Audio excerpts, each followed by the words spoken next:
at Smooth 981 FM Lagos. Smooth 981 FM Lagos. You can drop your comments there as well. I'll definitely be taking them as we get along. Talking about we getting along, it's James Silas and, of course, Oris in on a Thursday morning. Good morning, guys. Good morning, Ayo. Good morning, everybody. Good morning, Uh, wherever you're listening from. We day. well, good Yeah, morning, Ayo, and good morning, Lagosians, and good morning, those who are spying us from the online space. spying us from the online space. I like how you put it.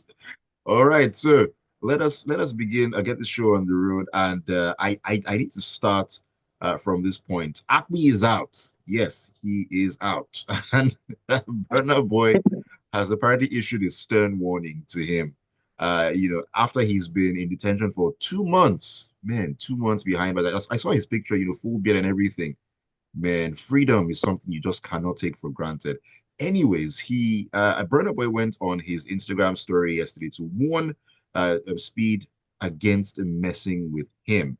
And this whole saga started in October of last year after Burna filed a petition with the police, and then October 7, an SOS was posted on Speed's Instagram page. The post stated that he had been missing for 3 days and asked anyone with information to come forward. Fast forward to where it is that we are now. But I mean, guys, looking at this particular situation, looking at what Burna has said, clearly this is a case of, oh, you mess with the bull and you get the horns. But should it be that way? Because it doesn't seem as if any due process has been followed. Just a case of him being in detention. If he had done something wrong, shouldn't he be charged to court? Shouldn't he be facing charges, facing a case and all that? Was it just a case of, oh, you messed with me and you got punished? Um, Certainly, that seems to be what has happened. Burna Boy didn't take what the great Akwi said lightly, and he issued punishments. Unfortunately, it's one of those things that sounds like someone who has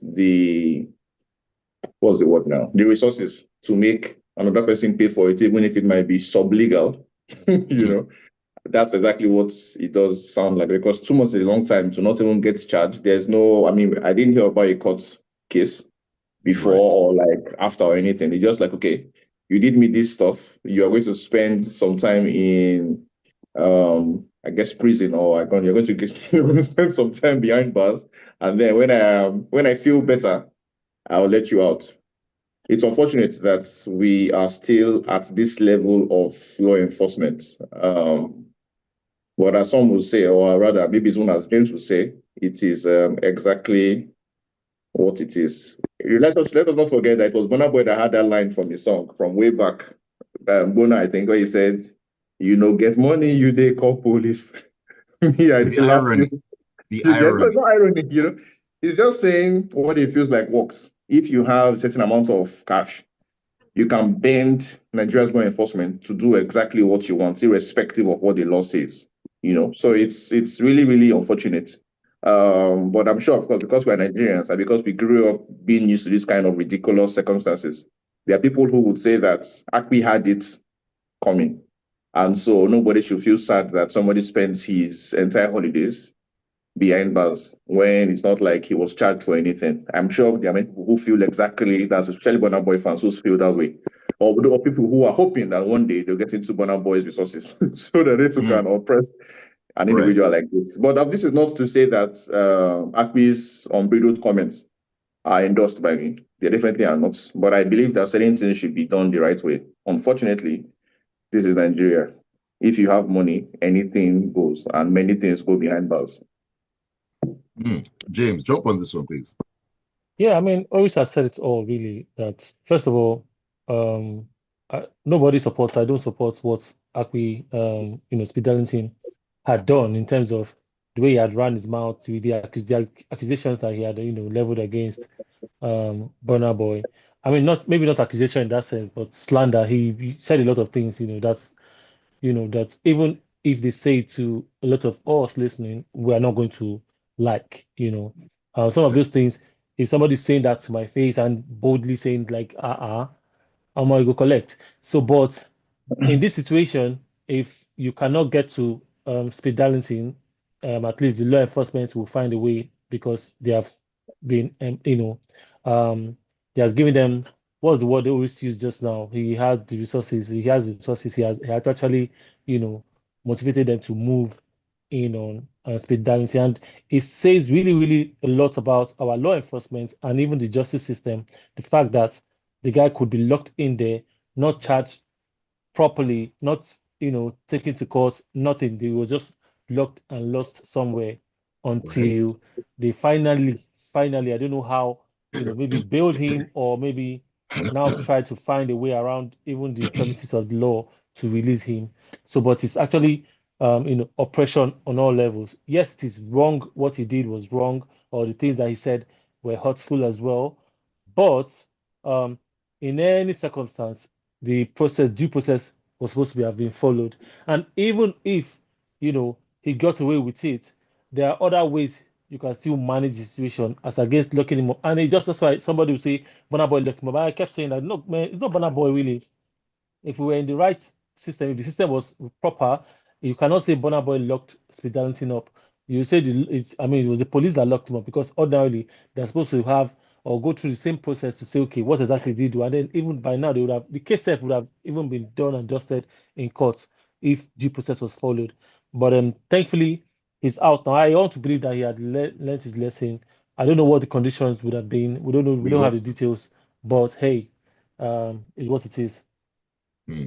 It is what it is. You know what? Talking about issues that have to do with slander and some very serious comments.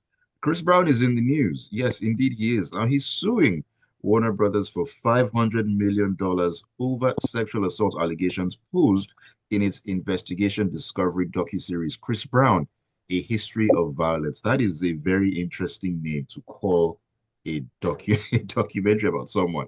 Now, in the lawsuit, Brown accuses the producers behind the docuseries, which include Warner Brothers and Ample, of libel and intentional infliction of emotional distress through defamatory claims made against him in A History of Violence. He also alleges that the evidence provided to substantiate that claims is completely false. It seems like allegations back and forth. It seems to be the order of, or the order of the day. But I really don't know what Warner Brothers were trying to achieve here. I mean, Chris Brown, A History of Violence, very colorful name to call it a docu-series, really. James. Absolutely. I mean, I really hope that they go through with this case. I really hope that it doesn't back down. Let them fight it. He should get every bit of that penny that he's filing for. I think that it's really unfair when, I mean, for a platform like Warner Bros. Now, sometimes when you look at it, what they did was provide their platform, probably also executive produced the co-executive produced this particular show. They knew what they were going in for. They knew the title. They knew the consequences. And I want to believe that, except they have. And then one of the cases that they were trying to, or they tried to use, or the account they tried to use was by let me see if I can get that name right now. Um, There was a Jane Doe was or something. Yes, Jane Doe, There was a exactly. Jane Doe. I mean, and that's particular her submission or her case has been thrown out, over twice or three times, as non-substantial in terms of evidences and all of that. And because here we're talking about facts and numbers, facts, proof, and everything, it's not just word of mouth. Even if Chris Brown had done any of those things, if there's no proof to it, if there's no way you can prove it, the law will not, it will not fly in any premise. And these guys went on to do a whole documentary in 2024 to show to people and say, and look at the title that was given for somebody who's been trying very, very hard to, you know, pretty much wipe off the memories of everybody to say that he has changed and is a better guy now. And then they come out with this. I mean, this is not even this is not like what's his name, Drake And Kendrick. Kendrick. This is way beyond even. This is very bad, especially like I said, somebody who's trying to even clear his name or try to be a better person, and then you now Definitely. land top of documentary that will. So I'm sure not just even the money. I'm sure they will take it down. They will do a lot of things to see that it doesn't. That's if I mean they go through with it as well. It will not see the light of day in the near future. Oris, I know that when it comes to movies and the big screen, it's your playground. Are we living in a time where anything just to get the numbers, get the views, sensationalism and all that? Are we living in that era now, or is this not a new thing? Because I mean, Chris Brown, A History of Violence. Ah, it's Well, long. first things first.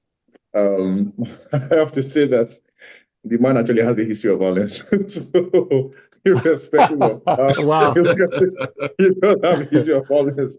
I mean, you can say that not all of the cases have been substantiated, but as we know, there are certain of them that have been substantiated. Actually, as everybody, of course, knows, there is the bit with Rihanna, which is always the centerpiece of violence, and that centerpiece of all discussion that involves Chris Brown and violence, the one with Rihanna, and I think that was in 2016, 2017. Anyway, it's been 17. a while. 2017, okay, good. So it's been a while. But after that, I remember there was the case where he had an interview with one of these broadcasters or something on TV, and they asked him something. And apparently in the green room or something, he threw a chair out of the window because he was angry. Then over the years, there's been women who have showed up to say, hey, Chris Brown did this, Chris Brown did that. Of course, some of them have been thrown out, but some of them have not been thrown out. And some of them are probably still in court. So I guess looking at it factually, it is not a far-fetched title to call a documentary, sadly, but that's the truth. So of course, the thing now remains that, okay, for somebody like James has pointed out, who is trying to do better, or who says he's trying to do better, Exactly. You just wonder yes, the then intentions. yeah, no, but you have to understand that, as you said, it's about the numbers. I remember reading something recently about the rise and rise of celebrity documentaries. Of course, some of them are done with permission of the celebrity. But I guess there's this other part, that hasn't been discussed, which is the part that has to do with celebrities, but might not be maybe an unauthorized documentary in which certain things that are in the public space are or need to be in the public space are discussed, but Right. not particularly on the side of the celebrity being discussed. So I think those are there are two spaces now. There are two spheres in which these celebrity documentaries take place now. They are the ones that, okay, the celebrity has said, hey, we should do this, like the one with David Beckham. I think there's the one with Celine Yeah. Dion. There's one with a bunch of Hollywood stars. There's the one with even reality TV. I was watching the one on one of these streaming platforms with Jerry Springer, who is late now, but about his show. There's the one on Saturday Night Live, the popular 50-year-old show on TV in the US. So there's just a lot of stuff that are popular, and they're doing documentaries about them. So I guess this is the dark side of all of that. Over the past maybe 3 or 4 years, there's been the one about Woody Allen, which is also about rape allegations. There's been the one about Ari Kelly, very popular, of course. I Now think there there's was the I one think with there Chris was Brown. Jeffrey Epstein, if I remember correctly. I think Jeff, it was Jeffrey okay, who is Epstein late as as well. well. So there's all of these documentaries. So the point is this: is that if the networks feel like there's some kind of attention on somebody, they are motivated to go and do something. It might be positive, might be negative. I guess on the Chris Brown side, it's falling on the negative side. So in a way, you are right in that if there's interest, this guy will figure out a way to wrap a story around you. It's just a shame that in Chris Brown's what's it called? For Chris Brown, it is a negative one. Hopefully, Right. we'll see how the case plays out. But I want to say that it looks to me like Chris Brown might be backing up the wrong tree. The documentary has already aired. I think it aired in October last year or something. So maybe the idea is to prevent it from airing anymore. But I don't know, because the way the US laws work for stuff like this, they might actually be protected. And I don't know that Chris Brown will win. But I mean, maybe we'll see. We'll see how that goes. But I sympathize with the guy, Sha, because super talented guy. But a few mistakes in his past when he was really young has kind of Yeah. ruined him from reaching the real heights. I think that without this violence and stuff Chris Brown has been, I think he would be officially our Michael Jackson. The reason why he is not is just because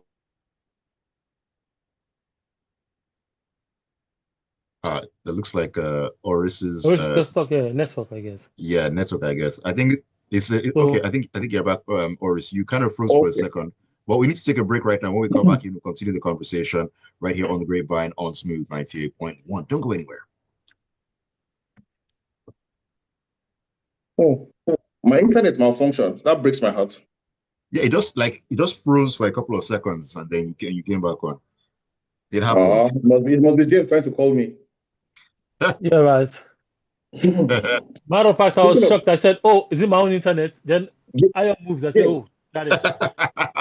so speaking of James, Yeah. are you seeing tomorrow? Oh, no, it's on Tuesday. Sorry, it's Tuesday. Yes, Tuesday. Okay. But I was going to say that whole Chris Brown thing, what really must have hurt him more in terms of why he decided to go ahead to file, would be the aspect of the rape allegation. Do you understand? More than the just him blowing up. Oh, than just violence, the rape. Yeah, it's more of the rape allegation that would have. But I think there's more than one against him, or isn't there? Is it just one? I mean, this one was actually one, the main one that we that's popular, that tried to raise his head, that did not, did not Yeah. work. To me, it's disturbing. I mean, if you have multiple allegations against, I mean, they could be false, but to have them to start with, there's usually no smoke without fire. I mean, he's Really. human. Look, trust me, man. Everybody, even if not against women, a lot of us have had issues with other people that can be termed violent, whether when you were way younger or older. True. Well, let's not forget that his two girlfriends now are Welcome five back between into against them. on a Thursday morning. Smooth 98.1 is your Love Music, Love Life station. We're talking about all the entertainment just this morning on the Smooth Breakfast. My name is Ayokunmi. Great to have you join us. If you're just tuning in for the first time, you are most welcome. And we look forward to hearing from you and getting your thoughts on all the things we're discussing this morning. So please do send those messages into us on WhatsApp on 0809 444 0981 0809 440 981. That is the WhatsApp number. We're also streaming on YouTube. You can catch us at Smooth 981 FM Lagos, Smooth 981 FM Lagos. Still with me this morning, sharing their perspective and, of course, kind of shaking tables as we love to do on the Grapevine. James Silas and, of course, Oris in the building. Welcome back to the show, guys. Let me just sneak a message or two in here before we move along. Tayo says, these executives just remove Chris Brown's shirts to press his neck. It's not easy. And Anthony says, Chris Brown, the next Michael Jackson. Is Chris Brown better than Usher? James, did we have this conversation a couple of weeks ago, or was it with Ira? We're talking One about time. No, I think we had one time. Michael Yeah, Jackson, I think. the whole Michael Jackson and Chris Brown thing. Yeah, I'm sure we had that conversation one time. Or do you answer that question? Is Chris Brown better than Usher? Yes. In terms of being closer to Michael Jackson. Say that 300,000% he's better than all. However, to be Michael Jackson is not just a case of do you dance better. Unfortunately, it's also about character and everything. Like, do you get into trouble? You understand? Because I honestly believe that, like I said earlier, if Chris Brown didn't have these allegations against him, it would be official that this guy is the greatest dancer, I don't know, since MJ. But he will never get that. I was telling somebody that one of the things that we should lament as human beings is that we will never see Chris Brown at the Super Bowl. Do you know what that means? The greatest dancer of the past, I don't know, 20 or 30 years is now going to play the Super Bowl just because, well, not just because, but because of his character, because of what they say about his character. It's really, really sad. So yes, I do think he's actually better, but we will never have this kind of. When was the last time you saw Chris Brown on a magazine cover? It hasn't happened in almost 10 years. And why? Because of stuff like this. And if you don't have the media talking about you positively, you cannot be the new Michael Jackson. The end. Right. Alrighty, let's get back into the conversation. Let's head into Nollywood and talk about Lillian Afegbai. She has been talking recently. She took to Instagram to vent her frustrations over the growing divide in the industry where creatives are labeled. Now, according to her, in Nollywood, one thing is becoming increasingly clear that not all filmmakers and actors are treated equally. They are tagged as YouTube filmmakers, the Netflix stars, or the Amazon actors. Now, her theory post shed light on an issue that has long simmered beneath the surface, but rarely gets addressed with such candor. I mean, guys, which one is YouTube filmmakers, the Netflix stars, the Amazon? I mean, why is that? How is that a thing? No. It must be a thing. Lilana Fegba is just being, I don't know, well, sour grapes because she's not in the A list. It must be a thing. It's true. It's just how it works everywhere. Look, in the US, We know people like Denzel Washington, Ethan Hawke, Scarlett Johansson, Mark Ruffalo, all of these guys, you know. The fact of the matter is that there is another, what's it called, section of Hollywood that nobody talks about, if internationally at least. There's the B movie section. You know, I get one particular newsletter from a particular part of Hollywood, that I'm just like, who are these people on the cover? So there's another world in Hollywood. We just see the biggest movies. So if she's comparing it to Hollywood, let her be aware that, look, this division happens everywhere. So if there are YouTube stars who haven't quite gotten a break at the cinemas, well, let them figure out how to do it if they need to do it. But everybody should be happy about where they belong. I'm not sure that this crisscrossing or whatever, even in I think our biggest film awards is probably at least the most notable is, okay, there are two of them, AMVC and AMA. Between the two of them, there are people who never get nominated. Those people never get nominated. If you are doing a movie on YouTube, I doubt you would ever get nominated there. So, point is, the division exists and it must be supported, and it must be okay. I'm sounding like a snob, but the fact of the matter is that I believe heavily. You think? I believe heavily in this level of segregation. You do not belong here. You do not belong here. So stay in your YouTube and be happy. According to there was the But I want to show. belong. I want to belong But now. there was a show a few months ago, last year I think or so. You know, that had Timini and what's his name, Zubi Michael, somewhere out of Nigeria, and it turned out that Zubi was a more popular person, apparently actor, than Timini was. You understand?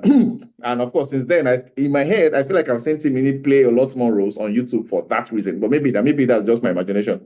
But the fact of the matter is that YouTube people are quite popular because, of course, they belong to a less sophisticated audience. I mean, I must say, and there are a lot more people like that than there are people who are sophisticated. And YouTube is also free, so people go to what is free than things that you need to get paid in a poor country like Nigeria.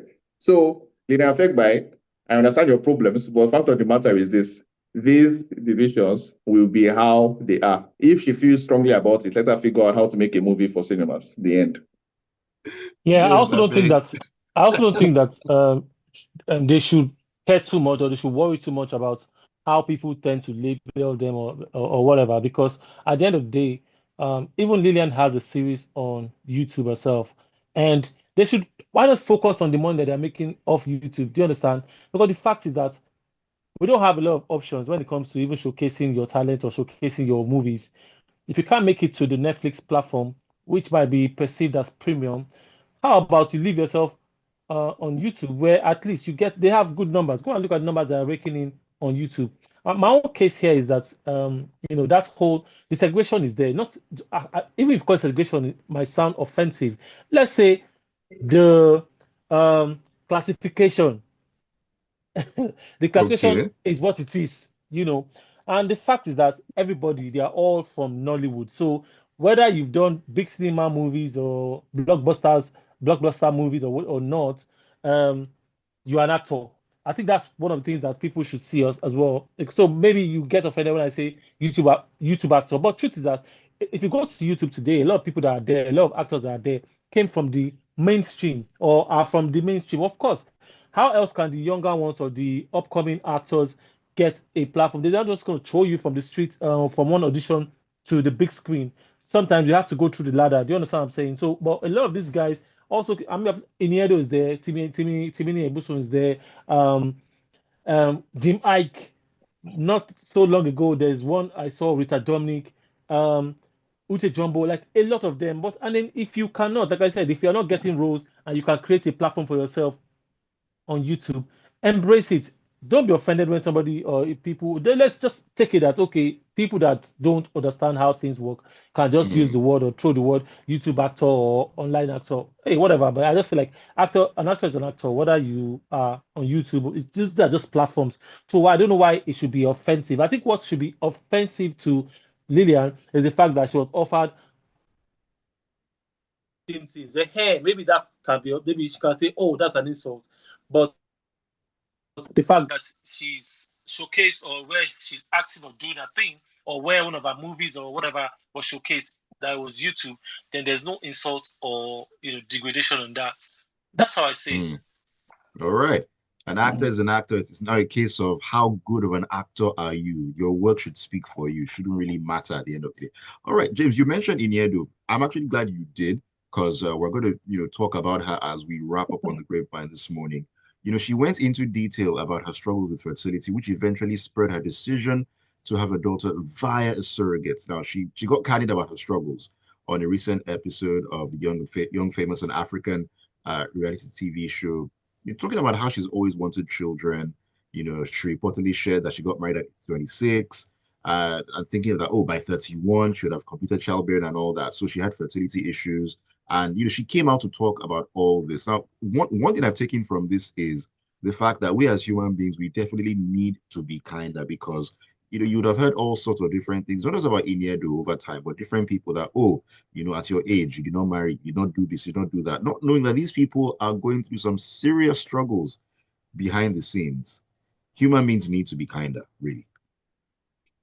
I mean, absolutely. I think, and that's this conversation came off the recent episode or recent season of Young African and Famous, where one of the actors or one of the participants invited her to come and let's use the word audition or interview the people or the choices that the guy had for surrogacy. And the guy wanted to have kids and wanted somebody to carry for him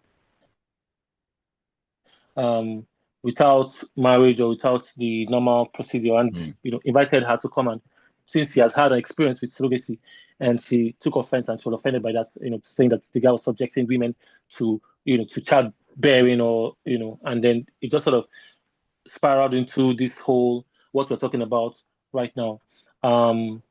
But at the end of the day, I think everything still went well. She explained herself, and that's how we're talking about this right now. And then, yes, that's her experience. That's what she had gone through. She lost six children and so on, and or at least six pregnancies, and 6 miscarriages. Yeah, that's why she got to miscarriages, stuff. and that's why she married, or maybe she married early and tried to do. And the fact is that this whole childbearing thing has been a challenge, or is a challenge to a lot of family too. A lot of people are going through the same thing, and you only hope that God helps you, or go through it proper. And a lot of times, thank God for science that now there's the room, or there's the option of surrogacy where somebody can help you carry as well. So I think it's both about science and choices.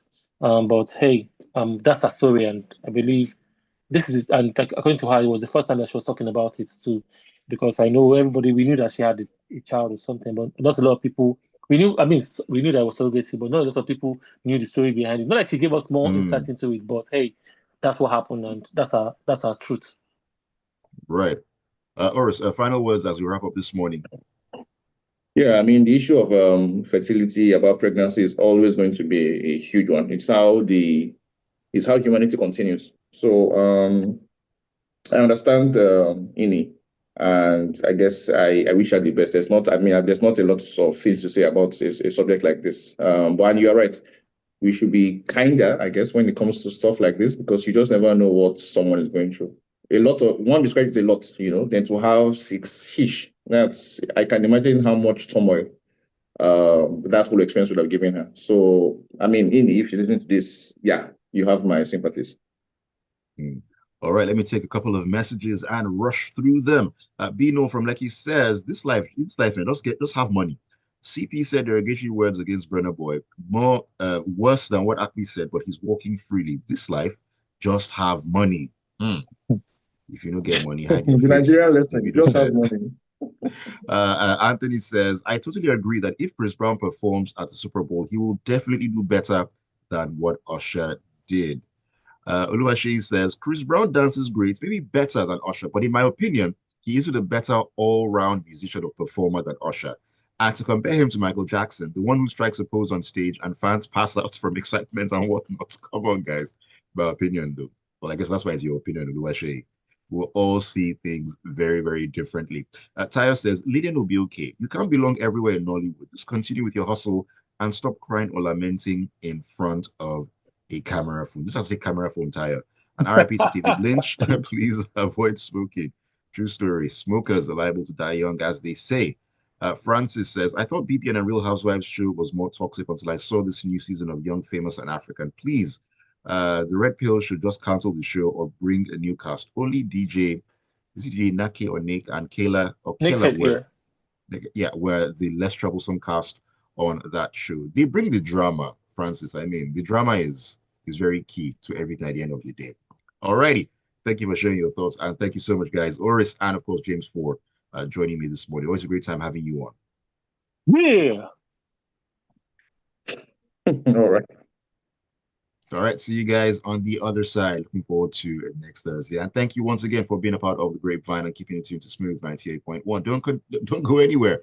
The Smooth Breakfast will continue. Great music getting you along on a Thursday.